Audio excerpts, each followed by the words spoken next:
Assalamualaikum warahmatullahi wabarakatuh. Selamat siang sahabat semua, khususnya para mahasiswa dan mahasiswi perkuliahan Ulumul Quran dari lokal A dan lokal B, jurusan PAI, Stai Raha Amuntai. Pada pertemuan kali ini kita membahas terkait nasakh dan mansukh, khususnya mengenai ragam pengertian nasakh yang akan disampaikan oleh Aulia Rahman dari lokal A bersama dengan Sugianur dari lokal B. Sedangkan pendapat-pendapat para ulama tentang nasakh di dalam Al-Quran akan disampaikan oleh Berkatullah Amin dari lokal A bersama dengan Saiful dari lokal B. Sebelumnya kami sangat mengharapkan kritik dan saran dari para pemirsa semuanya, khususnya komentar, tanggapan agar disampaikan pada kolom komentar di bawah guna membangun dan memotivasi semangat belajar mahasiswa serta apresiasi terhadap kinerja mereka terhadap pelaksanaan tugasnya. Mari kita simak presentasi dari kawan-kawan yang dimulai terkait dengan ragam pengertian nasakh. Selamat menyaksikan.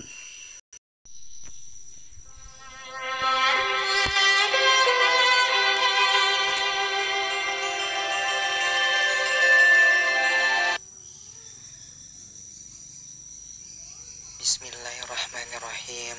Assalamualaikum warahmatullahi wabarakatuh. Perkenalkan, nama saya Sugianur dari lokal B dan teman saya Aulia Rahman dari lokal A. Kami akan mempresentasikan makalah yang berjudul Ragam Pengertian ala Nasakh, disusun untuk memenuhi tugas mata kuliah Ulumul Quran. Dosen pengampu Syahrani SPDI MM. Disusun oleh Aulia Rahman dari lokal A dan Sugianur dari lokal B. Program Studi Pendidikan Agama Islam Sekolah Tinggi Agama Islam Rasidiyah Khalidiyah Amuntai, tahun ajaran 2020 sampai 2021. Dengan menyebut nama Allah Subhanahu wa Ta'ala yang Maha Pengasih lagi Maha Penyayang, salawat dan salam kita aturkan kehadirat Maha Nabi Muhammad sallallahu alaihi wasallam beserta keluarga, sahabat dan pengikut beliau hingga akhir zaman. Dalam Ulumul Quran, nasakh adalah merupakan bukti terbesar bahwa terdapat hubungan antara wahyu dan akal. Nasakh adalah pembatalan hukum, baik dengan menghapus dan melepaskan teks yang mengarah kepada hukum dari bacaan atau membiarkan teks tersebut tetap ada sebagai petunjuk adanya hukum yang dimansukh. Pendapat ulama tentang nasakh berbeda-beda. Sebagian ulama menolak konsep nasakh, namun sebagian mendukung konsep nasakh. Bahkan ada yang berpendapat bahwa dalam Al-Quran terdapat sejumlah ayat hukum yang tidak berlaku lagi, sebab ayat-ayat tersebut sudah dinasakh. Nasakh ada berdua pembahasan. 1. Pengertian nasakh, nasikh, dan mansukh. Secara etimologi, nasakh dalam bahasa Arab memiliki beberapa makna, yaitu 1. Al-Naqli, artinya memindahkan. Contohnya seperti ungkapan, saya memindahkan sesuatu dari satu tempat ke tempat yang lain. 2. Ijalah, artinya menghilangkan atau menghapus. Contohnya seperti ungkapan, matahari menghilangkan bayang-bayang. Ijalah juga dipahami dengan menghapus sesuatu dan menggantikan posisinya, seperti ungkapan, matahari menghapus dan menghilangkan mendung dan mengganti posisinya dengan terang. 3. Tahwil, atau mengalihkan. Contohnya seperti ungkapan mengalihkan warisan dari seseorang ke orang lain. Sedangkan pengertian majasinya ialah pemindahan atau pengalihan. Secara etimologis, para ulama berbeda pendapat tentang pengertian nasak. Perbedaan yang ada antara ulama mutaqaddim dengan ulama mutaakhir terkait pada sudut pandang masing-masing dari segi etimologis kata nasak itu. Ulama mutaqaddim memberi batasan nasak sebagai dalil syar'i yang ditetapkan kemudian, tidak hanya untuk ketentuan atau hukum yang mencabut ketentuan atau hukum yang sudah berlaku sebelumnya, atau mengubah ketentuan atau hukum pertama yang dinyatakan berakhir masa pemberlakuannya, selama hukum tersebut tidak dinyatakan berlaku terus-menerus. Tapi juga mencakup pengertian pembatasan kaid bagi suatu pengertian bebas mutlak. Nasak juga dapat mencakup pengertian pengkhususan atau makasis terhadap suatu pengertian umum atau am. Bahkan juga pengertian pengecualian istisna. Demikian pula pengertian syarat dan sifatnya. Ulama mutaakhir mempersempit batasan-batasan pengertian tersebut untuk mempertajam perbedaan nasik dan mukasis atau muqayyad, sehingga pengertian nasak terbatas hanya untuk ketentuan hukum yang datang kemudian, untuk mencabut atau menyatakan berakhirnya masa pemberlakuan ketentuan hukum yang terdahulu, sehingga ketentuan yang diberlakukan ialah ketentuan yang diterapkan terakhir dan menggantikan ketentuan yang didahulunya.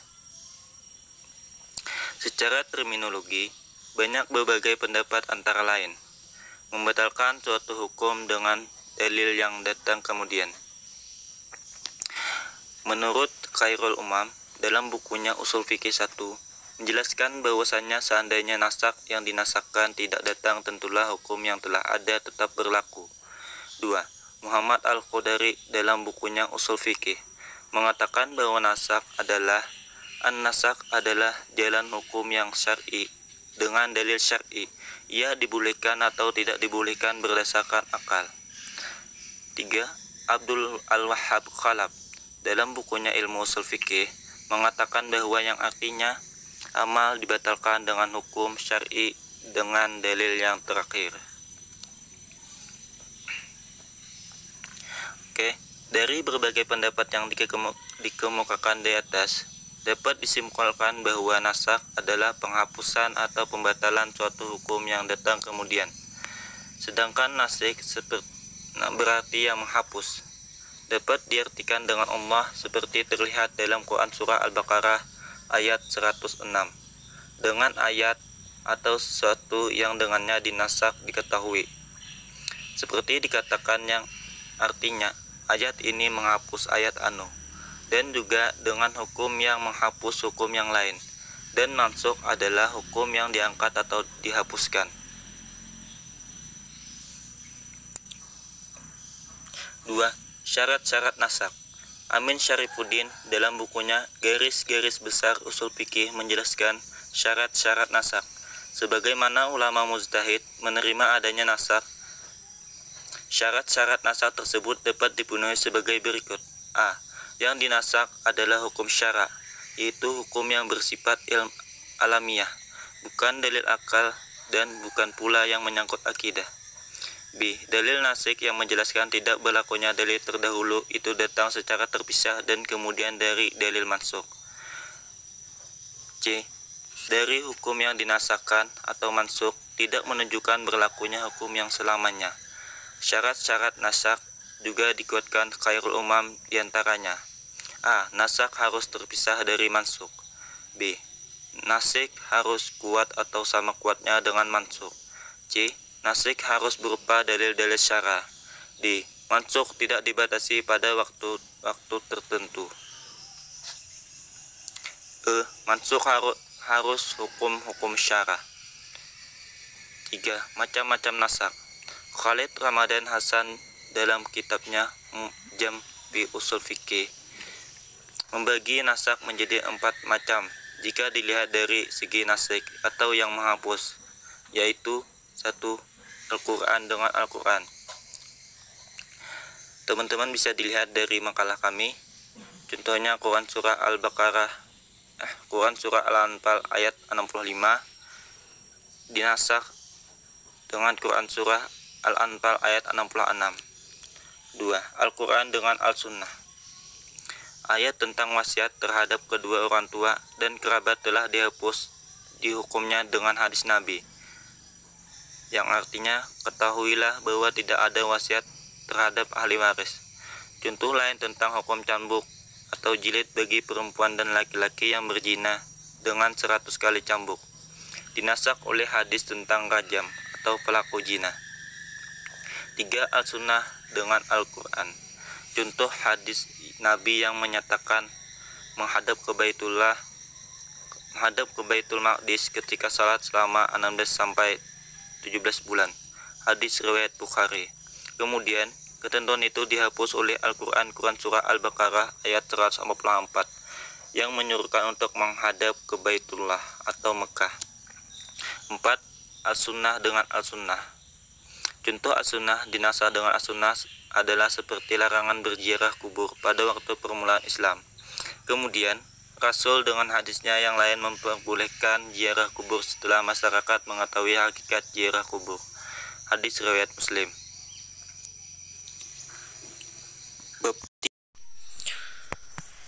Saya Berkatul Amin dari Lukala ingin mempresentasikan sebuah makalah ulumul Quran tentang pendapat ulama tentang an-nasakh dalam Al-Quran. Karena tidak mau membuang-buang waktu, jadi langsung saja kita ke pembahasan.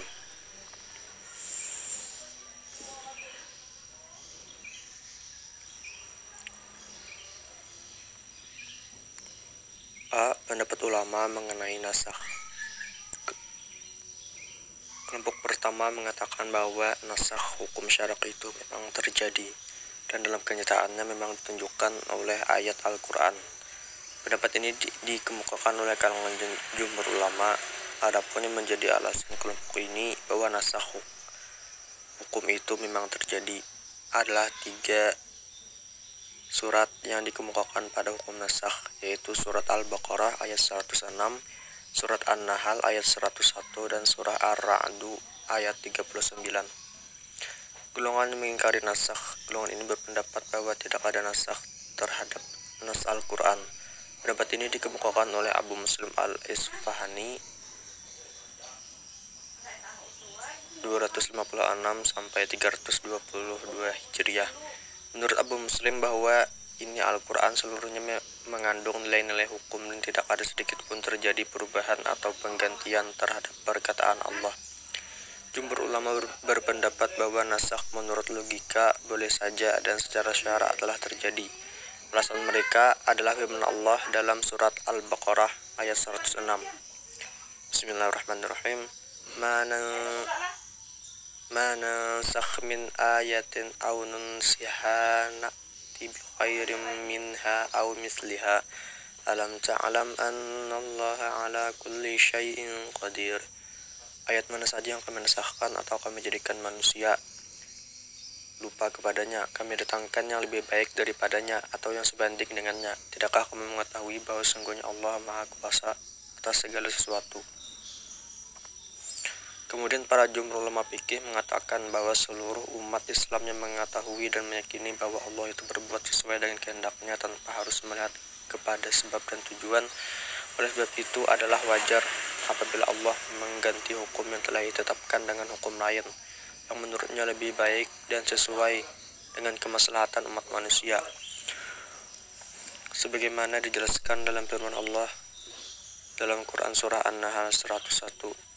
Wa idza baddalna ayatan dalam Quran surah An-Nahl 101. Wa idza baddalna ayatan makana ayati wallahu a'lamu bima yunazzilu qalu innama anta muftar bal aktsaruhum la ya'lamun. Dan apabila kami letakkan suatu ayat di tempat ayat yang lain sebagai penggantinya, padahal Allah lebih mengetahui apa yang turunkannya, mereka berkata, sesungguhnya Allah Sungguhnya kamu adalah orang yang mengada-adakan saja, bahwa kebanyakan mereka tiada mengetahui. Para jumhur ulama memiliki sebuah alasan mengenai kesepakatan para ulama bahwa dalam menyatakan sebuah syarat sebelum ada Islam telah dinasahkan oleh syariat Islam, sebagaimana dengan nasakh sendiri telah terjadi dalam beberapa hukum Islam. Misalnya pemalingan kiblat salat dari Baitul Maqdis ke Masjidil Haram, menasahkan kewajiban memberi sedekah bagi yang bermunajat kepada Nabi Muhammad SAW, pembatalan puasa Asyura dan menggantinya dengan puasa Ramadan, dan pembatalan wasiat bagi kedua ibu bapak serta kaum kerabat dengan ayat-ayat yang berkaitan dengan warisan. Akan tetapi Abu Muslim Al-Isfahani berpendapat bahwa nasakh tidak berlaku dalam syariat Islam dan tidak ada bukti menunjukkan adanya nasakh itu. Menurutnya apabila hukum-hukum syarak boleh dinasahkan, maka ini berarti terdapat perbedaan kemaslahatan sesuai dengan pergantian zaman. Hal ini menurutnya sama sekali tidak mungkin dan tidak terima akal. Kemudian apabila nasakh diterima, maka hal ini menunjukkan ketidaktahuan Allah terhadap kemaslahatan umat di suatu zaman, sehingga ia harus mengganti atau membatalkan suatu hukum dengan hukumnya lain. Perbuatan ini bagi Allah adalah sia-sia. Selanjutnya Abu Muslim menyatakan bahwa Allah sendiri berfirman dalam surat Al-Fussilat ayat 42, la ya'tihil batilu min baini yadayhi wala min khalfi tanzilum min hakimin hamid, yang tidak ada padanya atau Al-Quran kebatilan baik dari depan maupun dari belakangnya, yang diturunkan dari Rabb-Nya yang maha bijaksana lagi maha terpuji. Ayat ini menurutnya menegaskan bahwa Al-Quran tidak disentuh oleh pembatalan. Dengan demikian, jika nasakh diartikan sebagai pembatalan, maka tidak ada terdapat dalam Al-Quran. B. Pendapat ulama tentang nasakh dan mansukh. Ada tidaknya nasakh dan mansukh dalam Al-Quran sejak dulu menjadi perdebatan para ulama, di mana sumber daripada perdebatan tersebut berawal dari pemahaman mereka tentang Quran Surah Nisa ayat 82. Artinya maka apakah mereka tidak memperhatikan Al-Quran kalau apabila Allah mengganti hukum yang telah ditetapkan dengan hukum lain yang menurutnya lebih baik dan sesuai dengan kemaslahatan umat manusia.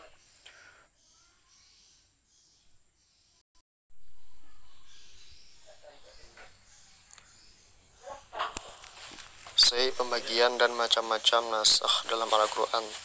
Nasakh terbagi dalam 3 bagian. A. Nasakh Al-Quran dengan Al-Quran. Para ulama mengakui bahwa adanya nasakh telah sepakat adanya nasakh dalam Al-Quran. Dengan Al-Quran itu pun telah terjadi menurut mereka. Salah satu contohnya ayat iddah 1 tahun dinasahkan dengan iddah 4 bulan 10 hari. Nasakh Quran dengan sunnah.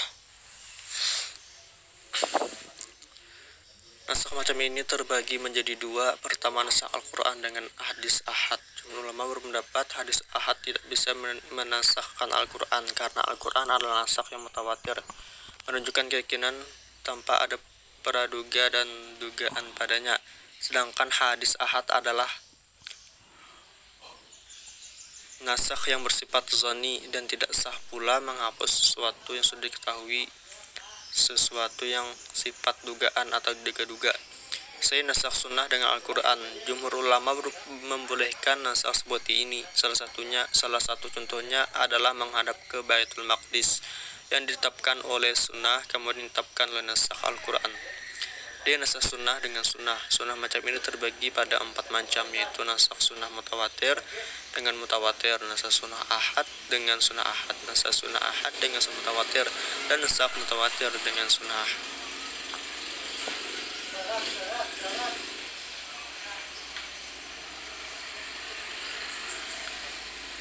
D. Ayat-ayat yang masyhur dinasahkan. Adapun ayat-ayat yang masyhur dinasahkan dapat kita lihat di bawah ini.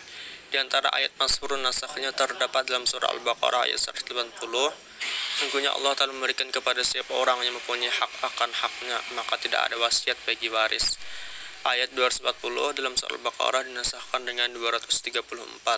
terdapat dalam surah yang sama, dan ayat 222 dalam surah Al-Baqarah dinasahkan dengan ayat 286 dalam surah yang sama. Setelah sedikit membahas seluk-beluk tentang nasakh, tentu terjadi nasakh dalam syariat tidak lepas dari hikmah, karena jika tanpa hikmahnya bisa dikatakan Allah bermain-main dengan hukum yang diturunkannya. Adapun hikmah adanya nasakh adalah untuk menjaga kemaslahatan hamba, perkembangan tasyri menuju tingkat sempurna sesuai dengan perkembangan dakwah dan perkembangan kondisi manusia. Cobaan dan ujian mengalap apakah mengikuti atau tidak, dan menghendaki kebaikan dan kemudahan bagi umat. Sebab jika nasakh itu beralih kepada yang lebih berat, maka terdapat tambahan pahala. Jika beralih yang lebih ringan, maka ia mengandung kemudahan dan keringanan bagi hambanya. Sebagian ulama yang dipelopori oleh Abu Muslim Al-Alfani berpendirian bahwa nasakh mansukh antara sesama ayat Al-Quran tidaklah diperbolehkan, apalagi penasakhan Al-Quran dengan hadis.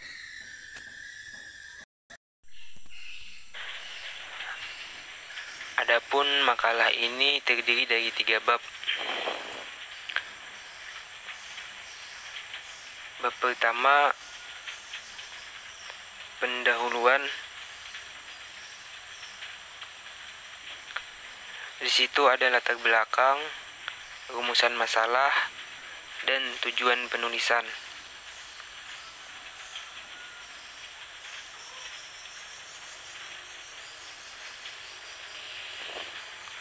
Adapun bab kedua, pembahasan.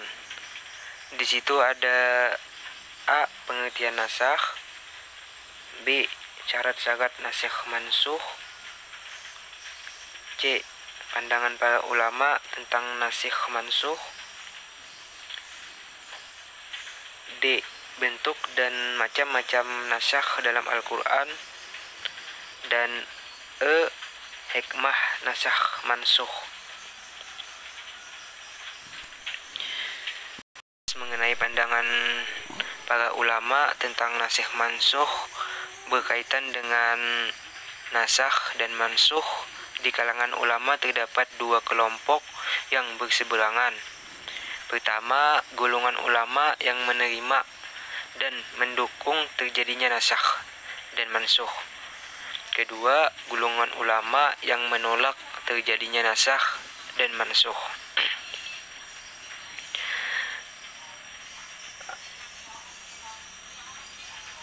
Adapun pembahasan hikmah nasakh mansukh, di situ membahas tentang perkataan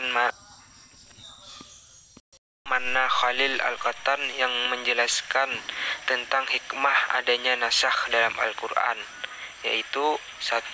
Menjaga keselamatan hamba Allah, 2. Perkembangan tasyri' menuju tingkat sempurna sesuai dengan perkembangan dakwah dan perkembangan kondisi umat Islam. 3. Cobaan dan ujian bagi mukallaf untuk mematuhi atau sebaliknya. 4. Menghendaki kebaikan dan kemudahan bagi umat Islam. Sebab jika nasakh itu beralih pada hal atau perkara yang lebih berat, maka di dalamnya terdapat tambahan pahala. Dan jika beralih kepada hal atau perkara yang lebih ringan, maka nasakh mengandung kemudahan dan keringanan. Demikianlah sedikit. Adapun bab ketiga itu penutup. Di situ ada kesimpulan. Dan di bagian terakhir ada daftar pustaka. Demikianlah sedikit keterangan tentang makalah yang saya buat. Untuk lebih jelasnya lagi, kawan-kawan bisa membaca file makalah ini. Akhirul kalam. Wassalamualaikum warahmatullahi. Demikianlah cuplikan presentasi dari sajian makalah-makalah yang disajikan oleh mahasiswa lokal A dan lokal B. Season selanjutnya adalah tanya jawab dan diskusi. Harap dituangkan pada kolom komentar di bawah ini. Mari kita lanjutkan diskusinya. Wassalamualaikum warahmatullahi wabarakatuh.